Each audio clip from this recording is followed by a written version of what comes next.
Good morning everyone, welcome to the math by Neelam ma'am.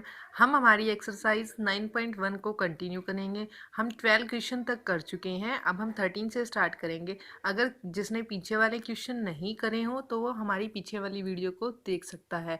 Now we move on the question. Question number 13। एक बात clear कर लो, 9th chapter में सबसे main होती है आपकी फिगर। जितनी स्टेटमेंट को रीड करके आप एग्जैक्ट फिगर बनाते हो उतने ही आपके क्वेश्चन इजीली सोल्व होते हैं। अब देखो, मैं फिगर के साथ साथ an observer from the top of a 75 metre high lighthouse from the sea level, the angle of depression of the two ship are 30° and 45°. If one ship is exactly behind the other on the same side of the lighthouse, find the distance between them. देखो, इसको हमने क्या मान लिया, सी level. सी level के 75 high पर एक क्या है, लाइट हाउस। अब क्या बना रहे हैं, ए और बी मेरे क्या है, दो शिप हैं। तो अब उसने क्या कहा है, जो लाइट हाउस ने इन शिप को देखते हुए एंगल ऑफ क्या बनाया है, डिप्रेशन। मैंने क्या बताया था, एंगल ऑफ एलिवेशन हमारा कब बनता है, जब हम ऑब्जर्वर को यहाँ खड़े होके बिल्डिंग को देखते हैं, तब हमारा क्या बनता है, एंगल ऑफ एलिवेशन। बट अब इसने क्या बात की है, एंगल ऑफ डिप्रेशन। मतलब क्या हुआ, लाइट हाउस ने शिप की तरफ देखा तो ऊपर की तरफ एंगल कितने डिग्री का बनाएगा, 30° का। किसको, ए शिप को देखने के लिए। और इसी तरह बी शिप को देखने के लिए लाइट हाउस से वो एंगल कितने डिग्री का बनाएगा, 45° का। अब एक बात बताओ, ये जो एंगल है और ये वाला जो एंगल है क्या है, अल्टरनेट इंटीरियर एंगल हो गए। तो अगर ये 30 का है तो ये भी 30 का। अब ये 45° का एंगल तो ये भी 45 का, इसलिए ये भी एक अल्टरनेट इंटीरियर होंगे, क्योंकि हमने इसके पैरेलल एक ड्रॉ। अब हमें क्या बोला गया है, ये बोला गया है एक शिप के डिस्टेंस में दूसरा ही शिप है, तो हमें ये डिस्टेंस फाइंड आउट करना है।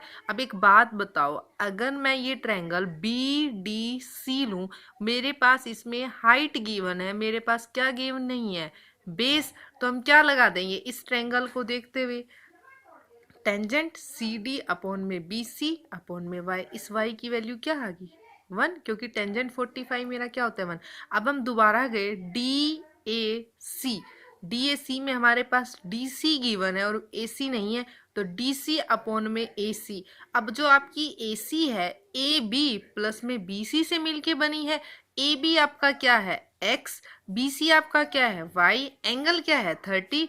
टेंजेंट 30 की वैल्यू क्या है, 1/√3। अब देखो हमारे पास y की वैल्यू कितनी है, 75। हमने क्या कर दिया, एक बार क्रॉस मल्टीप्लाई कर दी, क्रॉस मल्टीप्लाई कर दी, फिर y की जगह हमने 75 सब्स्टिट्यूट कर दिया और x की वैल्यू निकाल दी। ये आपकी क्या आ गई, रिक्वायर्ड डिस्टेंस। अब क्वेश्चन नंबर 14 क्या बोल रहा है, F1.2, इसकी फिगर आपकी मैथ की बुक की एक्सरसाइज में भी गिवन है।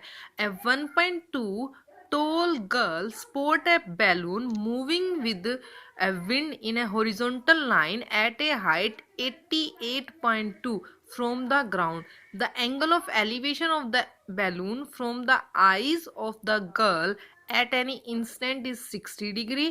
After some time it reduces to 30°. Find the distance. देखो क्या बोला गया, देखो ग्राउंड पे कोई एक लड़की खड़ी है, लड़की की हाइट क्या है, 1.2। जब वो बैलून उड़ा रही है ग्राउंड से, तो ये वाला डिस्टेंस कितना है, 88.2। अब ये देखो, लड़की की हाइट इसमें अभी ऐड नहीं होगी, क्योंकि जो बैलून उड़ रहा है ना, बैलून का डिस्टेंस बताया है लड़की के हैंड की जितना, तो ये कितना है, 88.2। इसने जो एंगल बनाया पहली बार जब बैलून उड़ रहा है, तो कितने डिग्री का बनाया, 60° का। कुछ टाइम के बाद बैलून थोड़ा और ऊपर चला गया हवा के साथ, तब उसकी हाइट कितनी है, 88.2। मतलब डिस्टेंस, दोनों बैलून की हाइट सेम है। पहले तो ये यहाँ था, कुछ डिस्टेंस ट्रेवल करने के बाद ये वाला एंगल कितने डिग्री का हो गया, 30° का। हमें ये बताना है लड़की ने, इस बैलून ने कितना डिस्टेंस ट्रेवल किया, मतलब ये वाला। अब यहाँ पे एक बार फिगर को ध्यान से देखो, जो हम क्वेश्चन में यूज करेंगे।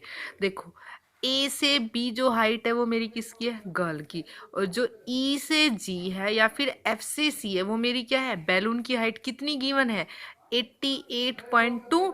अब ये वाली देखो 88.2 तो ये रही, 1.2 ये रही, तो टोटल डिस्टेंस कितना हो जाएगा हमारा, जो हम ट्रेवल करेंगे वही वाली बात हो जाएगी ना।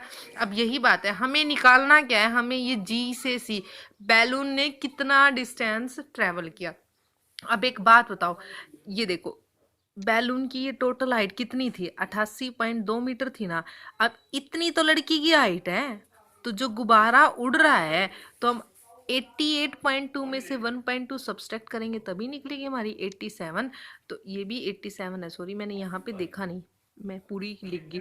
अब ये वाली देखो, अब छोटे वाली ट्रायंगल, ये वाली ए ई जी, तो परपेंडिकुलर अपॉन में बेस, इस परपेंडिकुलर की वैल्यू कितनी है 87, एजी आपका क्या है बेस, और इस ट्रायंगल में एंगल कितने डिग्री का बन रहा है 60, टेंजेंट 60 की वैल्यू √3, एजी की वैल्यू क्या आ जाएगी, इस √3 के आप इसके अंडरग्राउंड में ले आओगे, एजी निकल जाएगा। अब देखो, अब दोबारा से ये ट्रायंगल ए एफ सी, आपके पास एफ सी गिवन है और आपके पास AC नहीं गिवन, बट AC जो है वो किस किस से टोटल बन रहा है आपका AG, G प्लस C, वही सेम ट्रायंगल गए एफ ऑफ सी में, FC अपॉन में AC, FC अपॉन में AC, और इसमें एंगल क्या आया मेरा टेंजेंट 30। आपके पास इसकी वैल्यू कितनी आई है FC की 87, और AC आप क्या निकाल दोगे 87 प्लस में 3। अब ये देखो आपके पास पूरा AC निकल गया, और जो आपका AC है वो कैसे मिल रहा है AG प्लस में GC। AG की वैल्यू आपने भी ऊपर निकाली ना, AC की वैल्यू क्या आ गई 87 √3, AG की वैल्यू जो आपकी आई है वो कितनी आई है 29 √3 प्लस में GC। आपको क्या निकालना है GC निकालना है, आप इसमें से इसको क्या कर दो सब्सट्रैक्ट कर दो। Thank you. मैं अभी थोड़ी देर में एक और वीडियो बनाऊंगी, उसमें ये दोनों क्वेश्चन आज हम कंप्लीट कर देंगे।